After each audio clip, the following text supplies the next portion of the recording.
और मुख्तलिफ वजूहात की बाइस खबरों में इन रहने वाली अदाकारा मीरा एक बार फिर खबरों का हिस्सा बन गई। मीरा ने एथलीट अरशद नदीम को क्रिकेटर करार दे दिया। टोक्यो ओलंपिक्स में अरशद नदीम की परफॉर्मेंस की तारीफ करते हुए मीरा बोली, अरशद नदीम ने बहुत अच्छी क्रिकेट खेली और पाकिस्तान का नाम रोशन किया।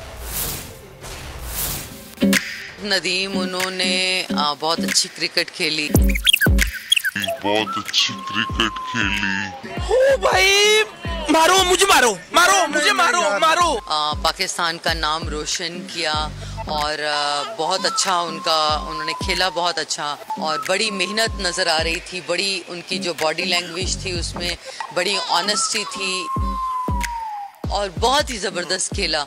और मैं समझती हूँ कि गवर्नमेंट को एक्नॉलेज करना चाहिए हमारे हीरोज़ को, जो कि पाकिस्तान के लिए खेलते हैं, पाकिस्तान के लिए अच्छा खेलते हैं, चाहे वो फिल्म इंडस्ट्री के लोग हों या वो जो हमारी क्रिकेट में जो हमारे हीरोज़ हैं।